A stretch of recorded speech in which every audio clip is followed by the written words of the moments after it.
আমার সোনার টুকরা ছেলে ফাহাদ, আমার কলিজার টুকরা ছেলে ফাহাদ এই বাড়িটা আমাদেরকে ফিরাই দিছে, আমাদের সবাইকে নিয়ে আসছে এইখানে।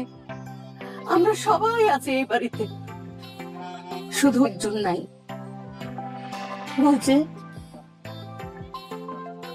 আমার সারা জীবনের সঙ্গী।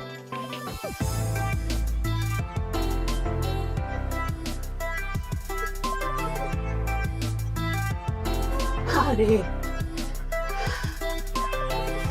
শুনছেন, আপনার সোনার টুকরা ছেলে ফাহাদ আমাদের সবাইকে নিয়ে আসছে। এই যে দেখেন, আসবাবপত্র দিয়ে কত সুন্দর করে সাজাই দিছে, আমরা সবাই আছি, শুধু আপনি নাই।